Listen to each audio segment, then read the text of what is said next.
Sheilinha, deixa eu te fazer uma pergunta. Depois eu vou querer saber um pouco da tua passagem, que também é uma outra parte da sua história que é muito bacana, que a gente nunca conversou, que foi o seu envolvimento com o esporte. Né? Eu lembro... Foi o início. Foi o início. Mas antes de ir para o início, deixa eu te fazer uma pergunta. Da onde vem essa formação que não está ligada diretamente à coisa? Essa sua visão holística do mundo. Você fez alguns cursos para desenvolver isso ou isso foi uma coisa interna? Fala para mim. Acho que tem uma coisa interna, obviamente. Mas você fez algo para expandir? Isso. Eu tive grandes professores. E na vida, assim, quando a gente está pronto, né, a vida oferece. Então, assim, eu comecei a pensar de uma forma mais ampla. A primeira vez que a coisa aumentou foi logo recém-formada. Eu fiz o CABAT, que é uma técnica facilitação neuromuscular proprioceptiva. E o meu professor, que também já não está mais aqui, o Rúlio, ele era maravilhoso. Eu queria ser ele, eu queria morar num centro de reabilitação, porque ele viveu dentro do centro de reabilitação na Argentina. Porque ele me mostrou que o movimento é encadeado, né? Todo movimento, ele não é isolado. Não somos isolados, nenhum músculo é isolado, entende? Nós temos uma fáscia que intercomunica. Então, foi só ampliando. E aí, nos anos, não me lembro mais, lembro, sim, 1993, eu tive a graça de conhecer a formação holística de base na Unipaz. Foi maravilhosa, maravilhosa. Aliás, Rafa, você faz psicologia, né? Eu fiz mais tarde uma pós na Unipaz de psicologia transdisciplinar, maravilhosa também. Só que a Unipaz hoje funciona num prédio antigo com escada. Eu não sei se eles conseguiram, sabe? Isso aí para mim não é problema, não. Mas eles, talvez agora online, então, assim, na Unipaz tem um curso maravilhoso com o Cacá Verá, que é um índio fantástico, eu aprendi muito com ele. Então, a vida me ofereceu grandes professores. Depois, eu fui aluna da Nereida 7 anos, que é de Belo Horizonte, da leitura corporal. E, aos últimos 12 anos, do Baritalk. Então, foi só fazendo assim, né? Foi abrindo. Tive formação de psicodrama, eu tive coisas que eu nem me lembro mais. Não, Sheilinha, agora sim. Eu vou alinhavando, aí fica uma colcha assim de patchwork, sabe? Sei qual é. Faz todo sentido. Por exemplo, Unipaz, eu lembro vagamente. É uma universidade da paz, é isso? A tradução? E ela tem essa estrutura de universidade, ela se propõe universidade? Agora sim. Tem uma chancelaria aqui do Rio, eu não sei te falar, sabe? Tá. Porque a Unipaz, a primeira foi em Brasília, eu já fiz aqui no Rio, a Glória Sobrinho ainda está na frente, a obra-prima dela foi trazer a Unipaz para o Rio. Ela fez em Brasília, com o Pierre Vai, o Roberto Crema. Então, eu tive professores. Não, e você está aceitando... Às vezes, como fala assim, meu Deus, eu não acredito que eu fui aluna desse monstro, desse cara, sabe? Sheilinha. Eu tive professores, assim, inacreditáveis. Então, assim... A Unipaz fez assim... Faz todo sentido, né, Sheilinha? Porque, assim, a nossa formação acadêmica mais tradicional... ela tende a ser muito tecnicista, né? Enquadrada, compartimentalizada. E quem consegue perceber que essa formação pode e deve ser holística, global, geral, integral, cara, isso muda totalmente sua abordagem, muda totalmente sua visão de vida e de mundo. Então, assim, hoje, você muito rapidamente, né, sucintamente, falou um pouquinho da tua história que eu estou entendendo da onde você bebeu, sabe? Quais fontes que você bebeu. Você citou Pierre Weil, que eu falava Pierre Weil, eu li, eu esqueci o nome dele, do livro, e eu falava Pierre Weil. Então, assim, a Sheilinha estudou com Pierre Weil. Roberto Cremer, eu já tinha ouvido falar que ele era uma das pessoas que falavam desse mundo diferente. Eu fui aluna do Jean-Yves Lelou, os livros do Jean-Yves. Nossa, eu tive professores monstruosos. Você citou um professor índio, né? Como é que é o nome dele? Cacá Verá. Eu estou muito assim acompanhando o Ailton Krenak. Ele é maravilhoso. E infelizmente eu não fui aluna dele, mas eu acompanho ele. Eu também acompanho. E assim, para mim está mais do que provado que a visão dos povos originais para o mundo é uma visão que precisa mais assim, em caráter de extrema urgência. A gente está morrendo como planeta. Então, assim, agora fez muito sentido saber qual fonte você bebeu para resultar essa profissional e essa pessoa que você se tornou. Beleza. Passado isso, deixa eu te fazer uma pergunta. Como é que começou a história do esporte? Porque eu me lembro deixa eu só citar isso, você era muito amiga e muito conhecido do Zé, que foi um dos presidentes do CVI, né?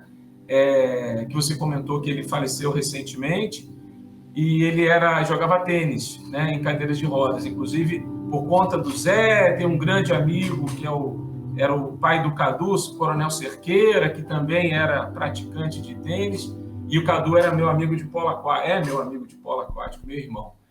Então, conta para mim como é que você chegou no esporte, que foi outra coisa muito fantástica que surgiu na tua vida. O esporte foi o início de tudo.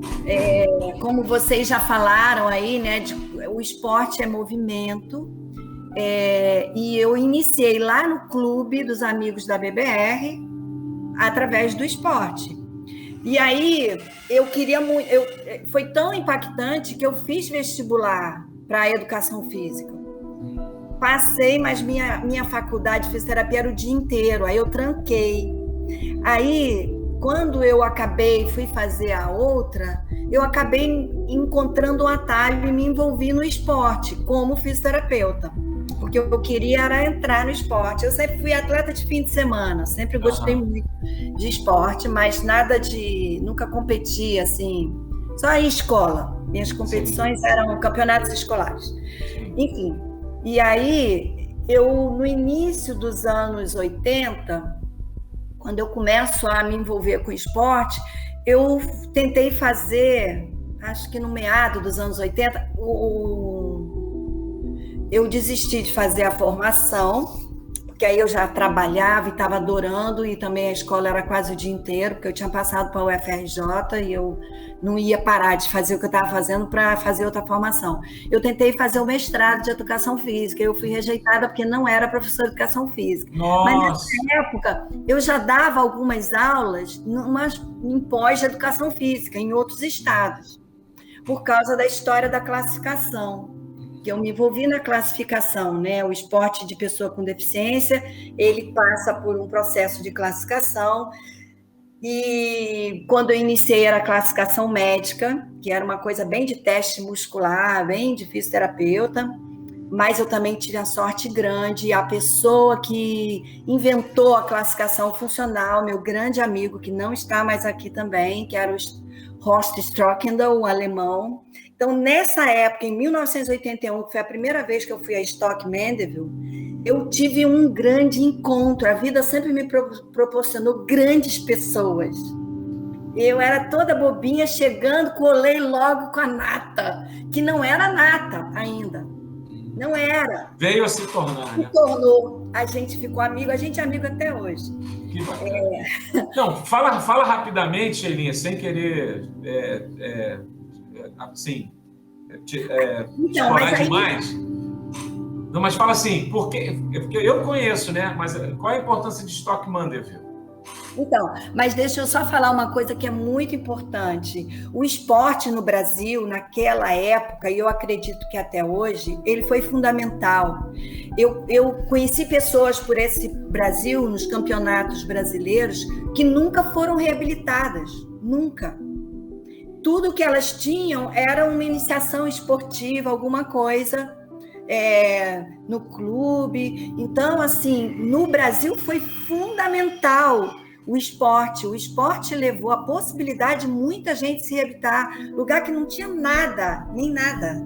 Às vezes eu fazia classificação de pessoas, eu percebia algumas coisas, a gente tinha altas conversas sobre pele, escara, xixi, sexualidade, entendeu? Então, assim, eu me meti numa história que me obrigou a ser transdisciplinar, e eu sou muito grata a isso também. Porque, sabe, a adversidade, ela sempre esbarrou nas minhas costas, no meu cotovelo, e não tinha jeito. Então, ia sempre tum, tum, tum, sabe? Então, o esporte foi muito importante. Stoke Mandeville foi onde nasceu o esporte adaptado. Né? O Gutmann, durante a guerra, em 1945, ele era um judeu alemão, estava fugido na Inglaterra, ele era neurocirurgião famoso, e convidaram ele para assumir um campo de refugiados, assim, um campo de pessoas sequeladas. Egressos, né? Egressos da que era em Stoke Mandeville, em Aylesbury, perto de Londres. E o Gutmann ele foi o homem que começou porque até então, lesão medular, e a Segunda Guerra ela teve essa característica, como tinha ataque aéreo, tinha todo tipo de pessoa, criança, mulher, não só soldado que é construído para ir para a guerra, entendeu? Então, e Stoke Mandeville era um lugar que tinham muitas pessoas que tiveram baixa da vida, viviam ali, era como se fosse um asilo, né? E ele, um homem também muito especial, que eu não conheci, ele morre em 80 e eu vou lá em 81 a primeira vez. Mas eu conheci muita gente que era muito próximo dele. Então, o Gutmann, ele que começou a desenvolver tudo, porque esses lugares eram só para as pessoas viverem até morrer. E nessa época, era 1 ano, 2, 3 no máximo, que as pessoas sobreviviam. Não existia antibiótico, né? A penicilina veio na Segunda Guerra. Não existia nenhum entendimento sobre bexiga neurogênica, sobre nada. E ele que desenvolveu tudo isso, inclusive o esporte. O Gutmann sonhou com uma competição entre hospitais. Sonhou mesmo, deitou, dormiu, sonhou e fez. Então, o primeiro campeonato foram 2 hospitais. E foi de basquete em cadeira de rodas, não foi?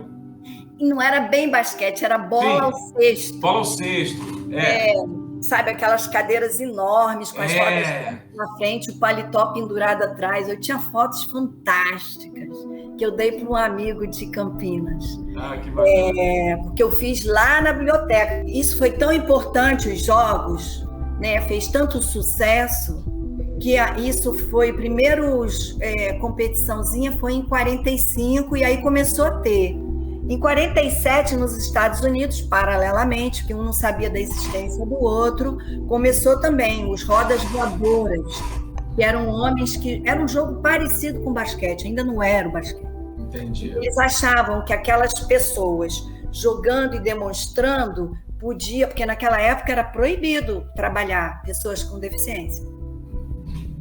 Era proibido, por lei, né? E aí começaram. Então, foi o movimento do esporte que foi trazendo à tona o direito das pessoas com deficiência de retornar para a vida. Em 1960, nos Jogos Olímpicos de Roma, o Gutmann, ele era uma pessoa muito bem relacionada medicamente, ele conseguiu fazer uma demonstração e foi considerado o primeiro Jogos Paralímpicos. Né? Mas foi uma demonstração. Ele tinha arco e flecha, porque era na Inglaterra e isso era uma tradição. Era o bola ao cesto, que aí já virou uma coisa mais para perto do basquete. E tinha uma outra... e era arremesso. Porque o Gutmann começou com atividades que era só para preencher a vida daquelas pessoas. Então, tinha uns arremessos. Acho que era isso. Será que não tinha bocha? Não. Foi depois. Bocha foi depois. Era uma coisa... Porque no início o Gutmann pensava em coisas que pudessem fortalecer o corpo da pessoa. Porque Porque a fisioterapia também nasceu na Segunda Guerra, então não tinha nada, entendeu? Não tinha penicilina, não tinha fisioterapia, não tinha nada, nada, sabe? E você, quando se envolveu com esporte, você se tornou classificadora e acompanhou 5 Paralimpíadas? Então, eu me tornei, logo em 1981, quando eu fui a primeira vez, eu fui como fisioterapeuta da equipe, eu paguei minha passagem, mas, né, o Celso Lima que me ajudou aí, eu paguei a minha e de um atleta, porque naquela época não tinha dinheiro para nada. Recurso nenhum. Então, meu pedágio, meu ágio, foi pagar a passagem de um atleta. Paguei a minha de um atleta. Eu estava né, isso foi em 81. Eu comecei a trabalhar em 80, então eu tinha já o meu dinheirinho. E eu fui.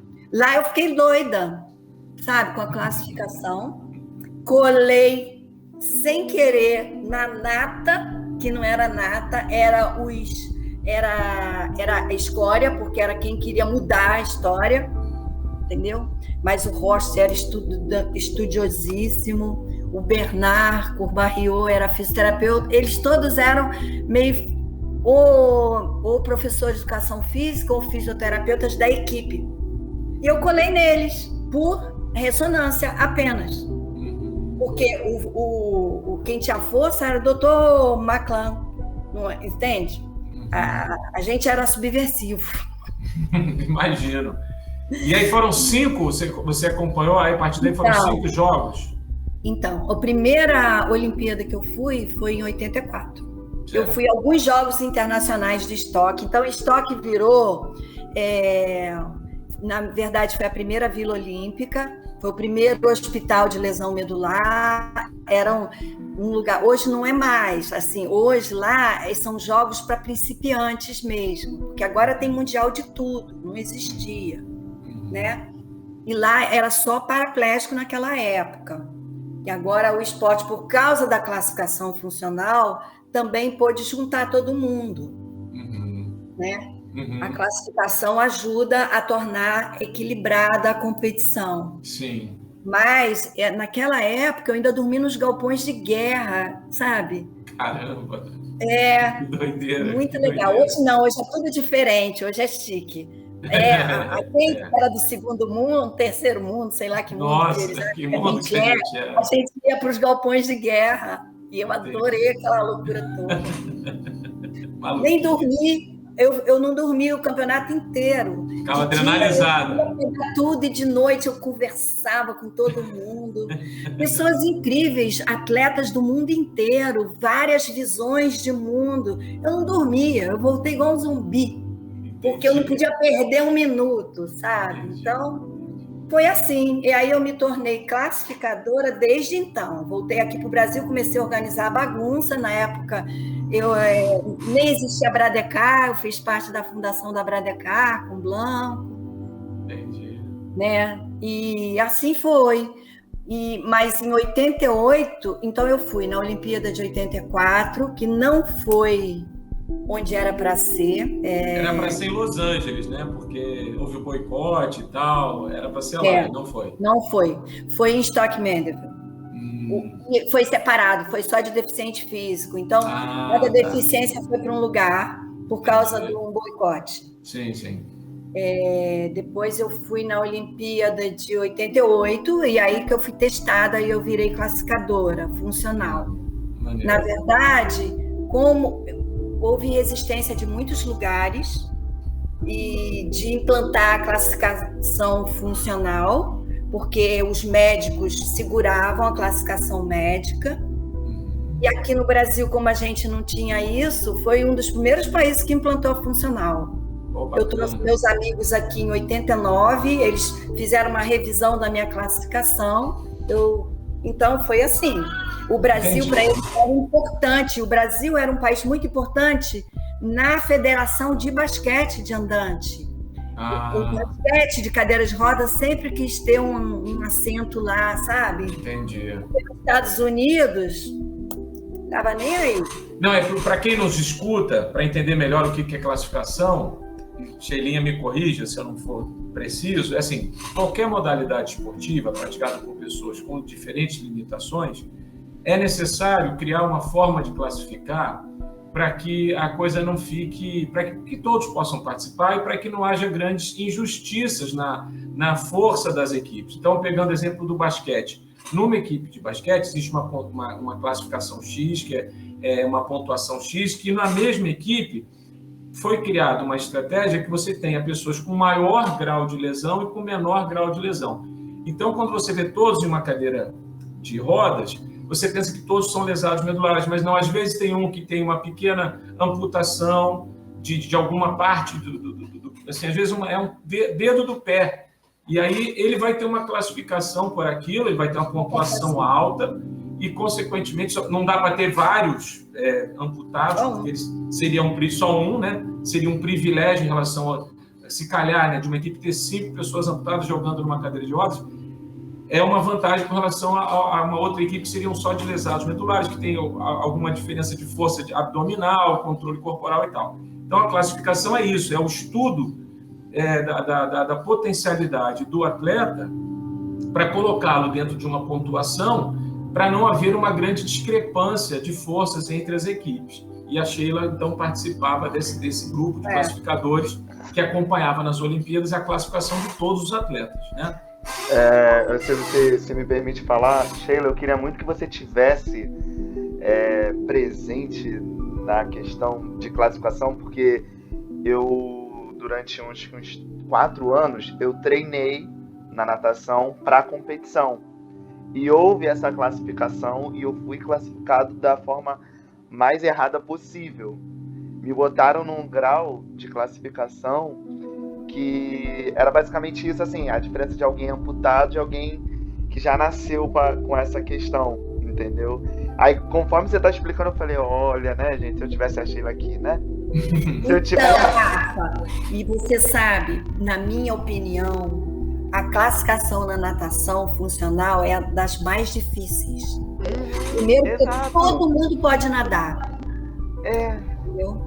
É muito difícil, porque assim, o basquete eu acho mais fácil, porque como todo mundo pode nadar, como a gente não tem o implemento, né, que já limita, como a cadeira ou como outra coisa qualquer.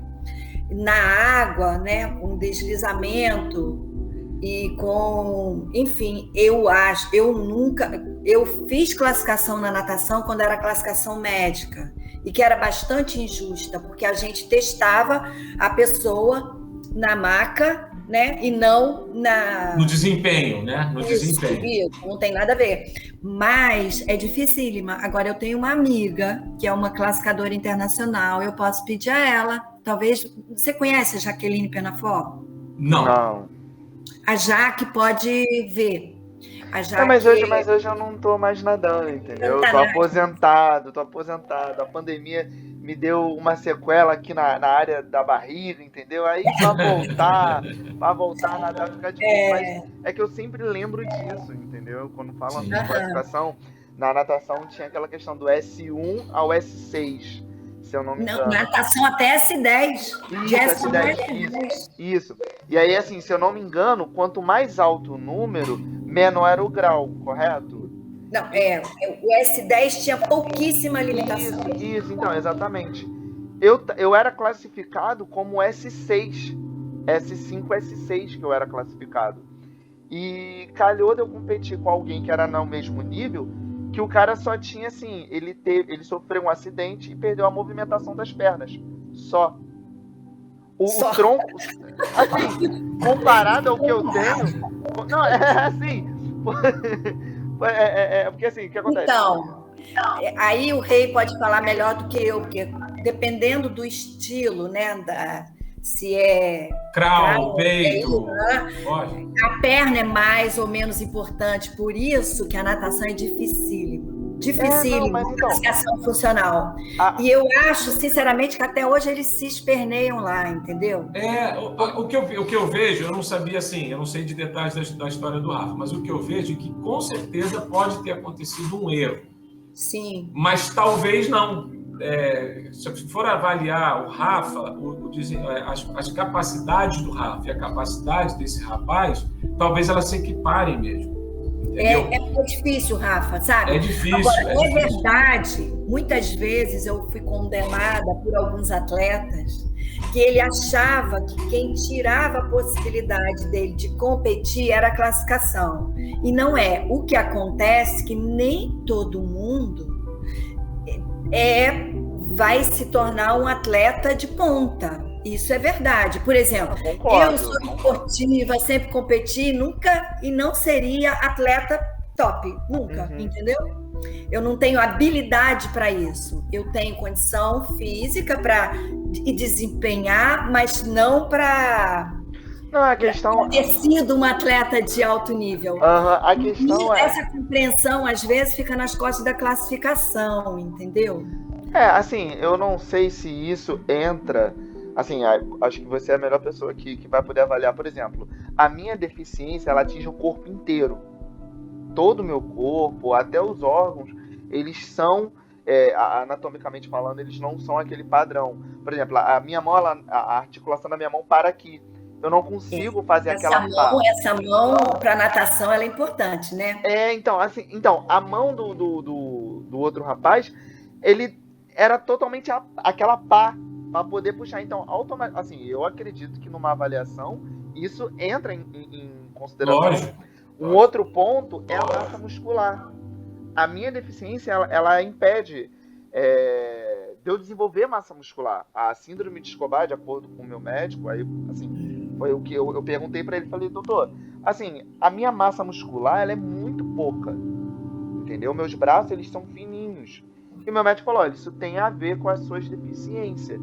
Então, eu acredito que isso entra em consideração. Então, quando eu falei, ele só perdeu a movimentação, por isso, foi em questão dessas coisas, entendeu?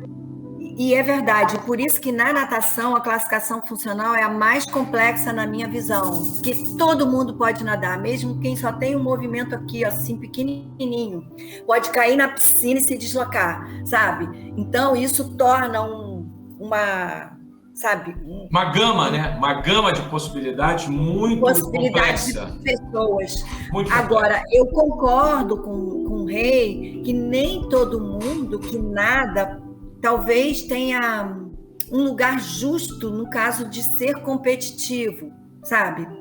Né? Assim, é que nem no basquete. Muita gente pode jogar basquete, mas às vezes o potencial que ele tem, a sequela que ele tem, sabe? E a habilidade que ele tem, tira ele. Eu tô aqui me lembrando do Riad, era um atleta que eu acho que ele era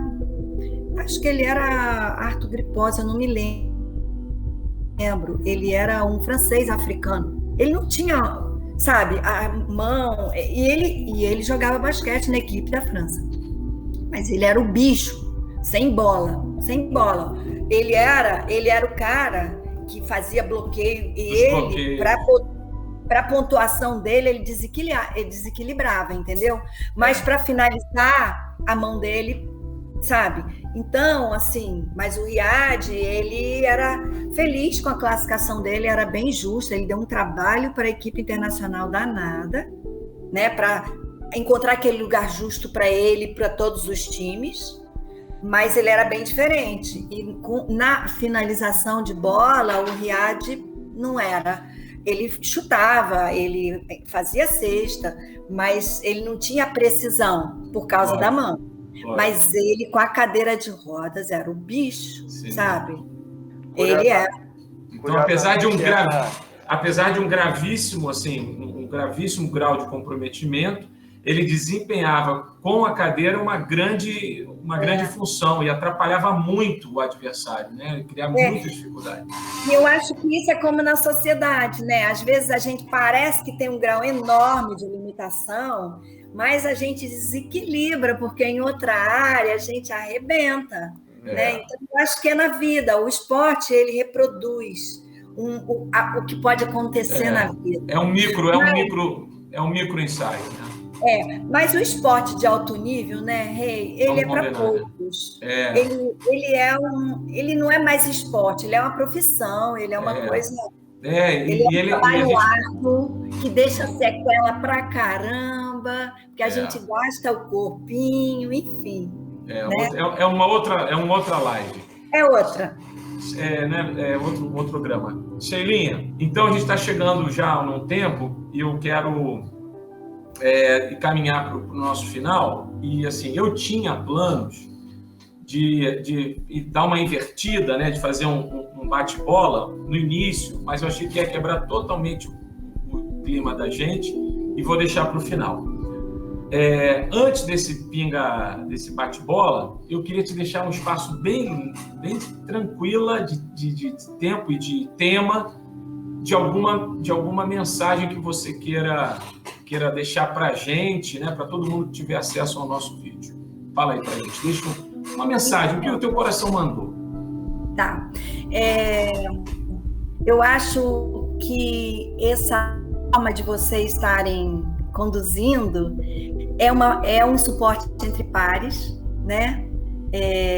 Que é a força maior, que vai encorajar muitas pessoas, né? De ousar, de experimentar, de inventar uma forma nova. Mas hoje cedo, quando eu escutava vocês, eu lembrei de uma frase maravilhosa do Boaventura de Souza, que é um grande educador, um grande professor, um filósofo português. Português. E eu vou ler. Conheço. É português. Conheço. E ele tem uma coisa mais linda que eu fiquei muito tempo com isso. Isso me calou fundo dentro do meu coração, que temos o direito de sermos iguais quando a diferença nos inferioriza. E temos o direito de sermos diferentes quando a igualdade nos descaracteriza. Então, eu acho que o Boaventura foi muito feliz, ele é maravilhoso, né? Com essa fala, né? Então, eu acho que o canal de vocês traz isso, né? Essa igualdade, essa diferença, essa dança, né? Da gente poder saber quando a igualdade é o meu direito e quando a diferença é o meu dever, sabe? E da gente poder estar aí dançando a vida, deixando um rastro de luz por onde a gente passa, que eu acho que isso que é o mais importante. Show, Sheilinha. Obrigado. Você vai fazer o nosso bate-bola aqui, mas deixa eu te falar uma coisa da dança que eu tenho que relatar para a Rafa e para quem está com a gente. Uma das coisas que a pandemia causou foi a coisa do isolamento social, distanciamento social, né? E eu aprendi com Sheila, num dos cursos, uma coisa que eu acho fantástico, que eu ando com uma saudade de vivenciar isso, e que tem tudo a ver com tudo, tem tudo a ver com a formação que ela se prestava, né, a lembrar de Beth Caetano, que participava desses cursos, e do Ricardo Cariello também. Mas a Sheilinha,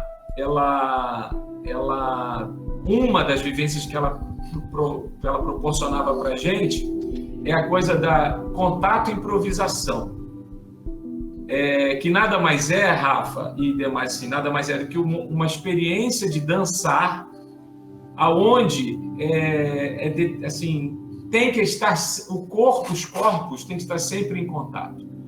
Então, eram pares, eu acho até que a gente pode pensar em contato e improvisação em grupos, mas ali era sempre em pares, eu e alguém, que a gente bailava ao som de uma música, e a condição era que alguma parte do nosso corpo estivesse em contato, e os movimentos fluíam de forma espontânea.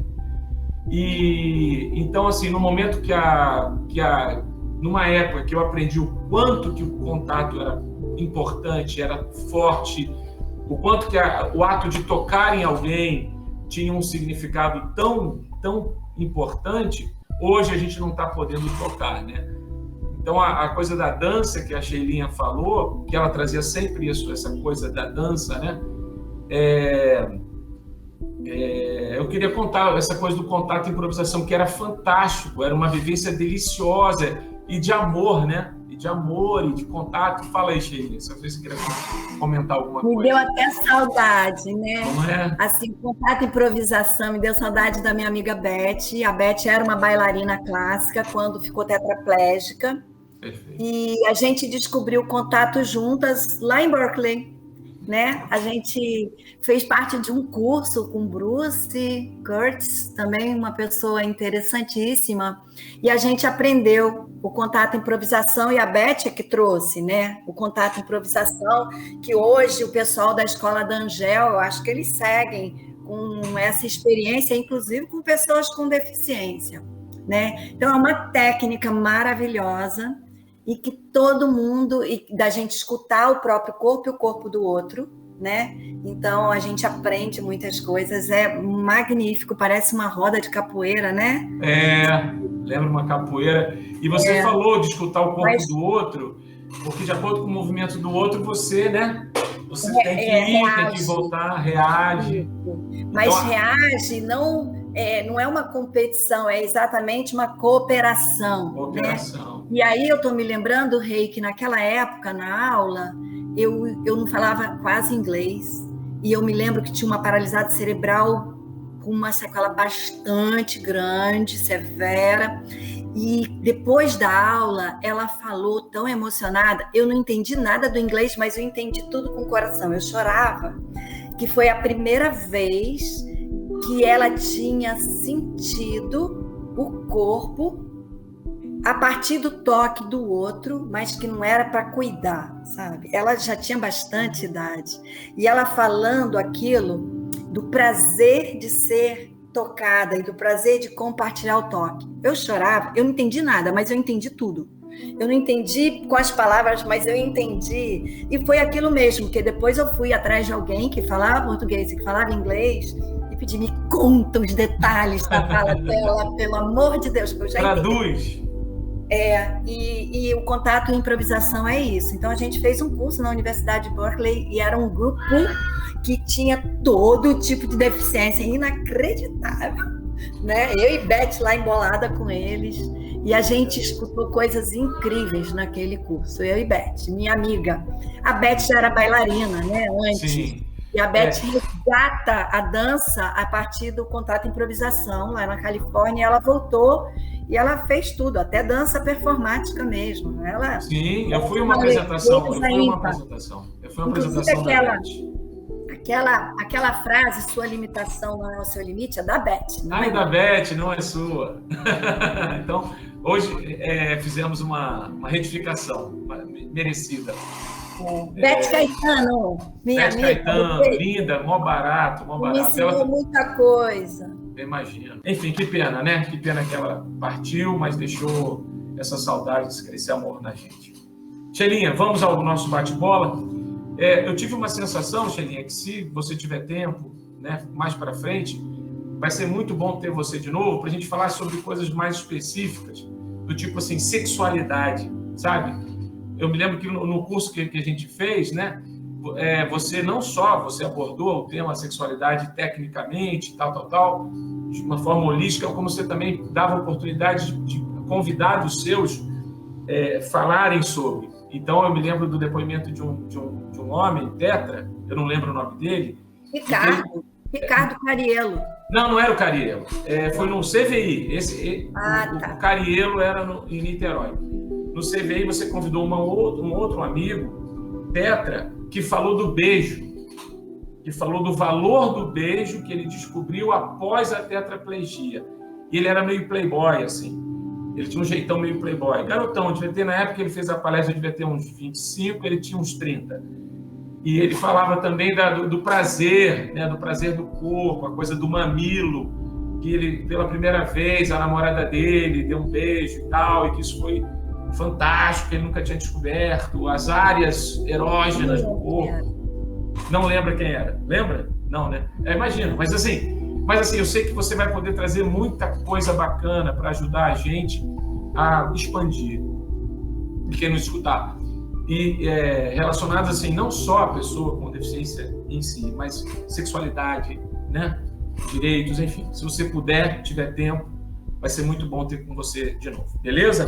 Deixa eu fazer umas perguntas assim, e aí você me responde da maneira como quiser. Você acredita em destino, Sheila? Como algo pré-determinado? Não. Acho que a gente constrói a nossa história todo dia, toda hora. E o amanhã, claro que é uma consequência do que a gente vive hoje. Isso, Sim. né? Mas isso é mas assim, destino, mas eu acredito em ressonância, sabe? A gente atrai aquilo que a gente vibra, claro. É mais destino, algo. Tanto é que a gente pode mudar, a gente pode dobrar uma esquina e mudar completamente, sabe? Eu acho que a gente é um livro e a gente escreve essa história até o the end. Para você, o que é felicidade? A gente poder estar onde a gente está e aceitar o que a vida oferece para gente. Já que a gente está falando de dança, às vezes a vida oferece um punk arretado, sabe? Um funk meio brabo. Mas, às vezes, uma valsa gostosa, às vezes um chanchado. E, às vezes, a gente a gente esperneia e briga. Quando a gente não briga, a gente aceita, a gente consegue atravessar a barreira do desafio e aí eu acho que está a felicidade.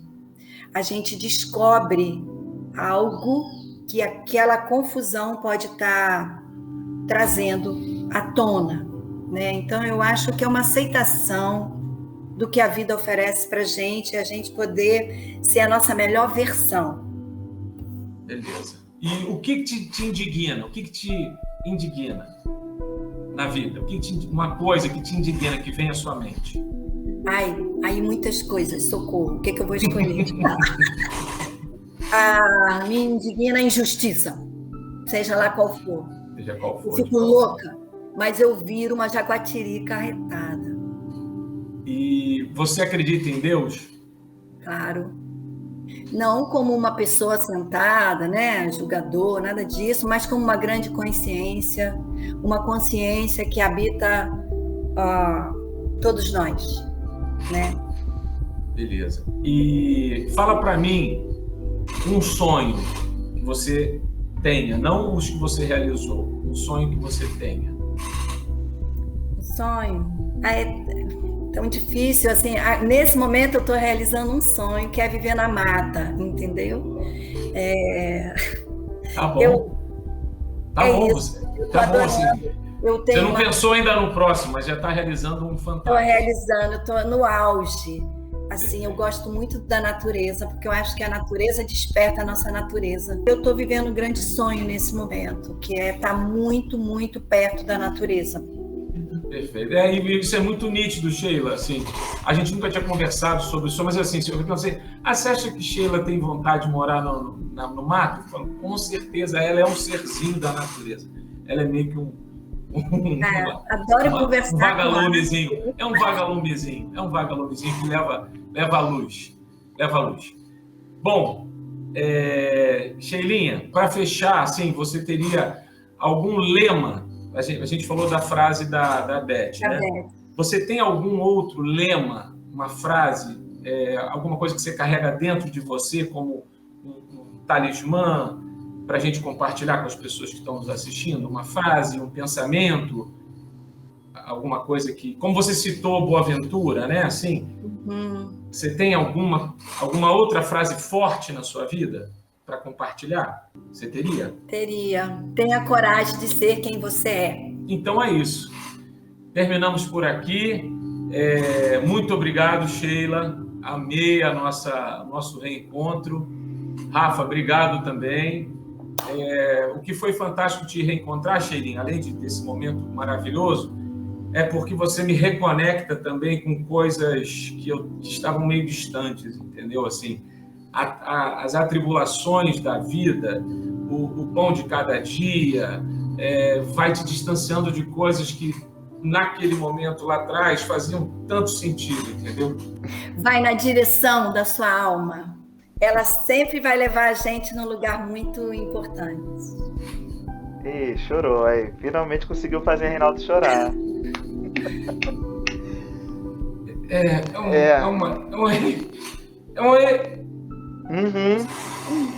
Sem palavras a gente entende.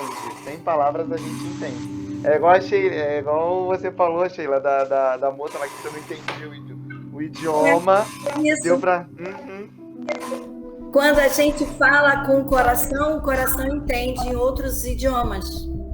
Sem dúvida. um religare. Uhum. Me remete. É isso, meus consagrados. Eu vou encerrar por aqui, tá bom? Muito obrigado a todo mundo que assistiu. Não se esqueçam das suas responsabilidades youtubísticas. E é isso, a gente se vê na próxima. Tchau.